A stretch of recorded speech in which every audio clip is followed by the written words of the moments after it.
ನನ್ನ ಮಾತನ್ನು ಸತ್ಯವೆಂದು ನಂಬು. ನಿನ್ನ ತಾಯಿಯು ಕನ್ನಿಕಾವಸ್ಥೆಯಲ್ಲಿದ್ದಾಗ ದೂರ್ವಾಸ ಮುನಿಗಳಿಂದ 5 ಮಂತ್ರಗಳನ್ನು ಹೊಂದಿದಳು. ಅವುಗಳು ಲಭಿಸವಿಲ್ಲವೆಂದು ಮನದಲ್ಲೇ ಸಂಶಯಪಟ್ಟು ಅವುಗಳ ಒಂದಾದ ಸೂರ್ಯ ಮಂತ್ರವನ್ನು ಜಪಿಸಿದಳು. ಆಗ ನೀನು ಜನಿಸಿದೆ.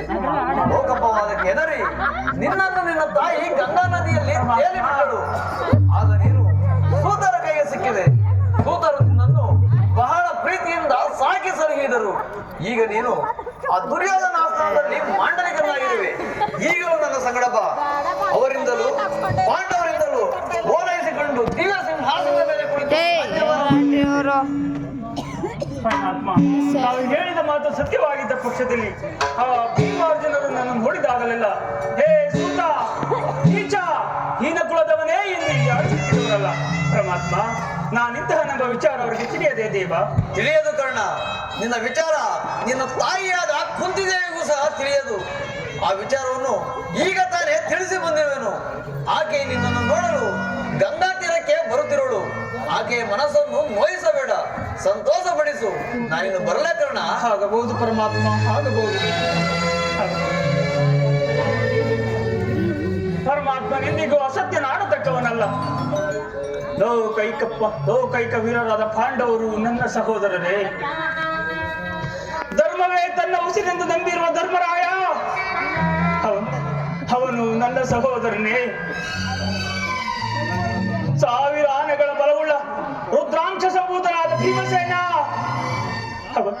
ಅವನು ನನ್ನ ಹೊರ ಹುಟ್ಟಿದ ಸಹೋದರನೇ. ತೇಜೋಮಯ ಮೂರ್ತಿಗಳಾದ ನಕುಲ ಸಹದೇವಾದಿಗಳು ಅವರು ನನ್ನ ಅನುಜರೇ. ಪಾಂಡುರಾಜ, ಕುಂತಿ ದೇವಿ, ಮಾದ್ರಿ ದೇವಿಯರು ನನ್ನ ಜನಕರೇ.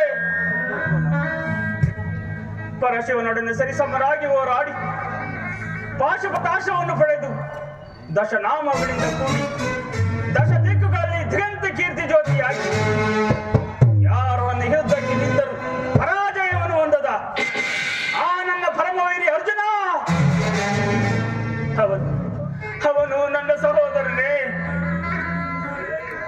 ಅಯ್ಯೋ ಅರ್ಜುನ, ನಿನ್ನನ್ನು ಕೊಲ್ಲುವುದಾಗಿ ಪ್ರತಿಜ್ಞೆ ಮಾಡಿರುವನಲ್ಲ, ನಿನ್ನ ಶಿರಸ್ಸು ಭೂಮಿಯ ಮೇಲೆ ಬಿದ್ದು ರಕ್ತದ ಮಡುವಿನಲ್ಲಿ ಕೊಚ್ಚಿಕೊಂಡು ಹೋಗುವುದನ್ನ ಅಯ್ಯೋ ಈ ಪಾಪಿ ಕಣ್ಣುಗಳಿಂದ ಹೇಗೆ ನೋಡಲಿ?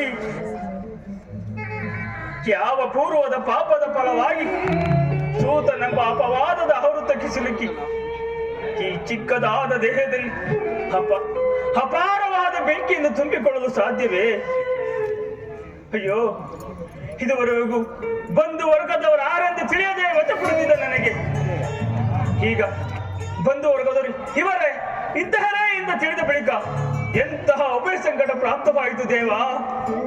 ಅಯ್ಯೋ ಪಾಪಿ ಕರ್ಣ, ಬಾಂಡ ಪುತ್ರನಾದ ನೀನು ಪಾಂಡವ ಕುಮಾರರನ್ನೇ ಕೊಲ್ಲಲು ಹೊರಟಿರುವೆಯಲ್ಲ.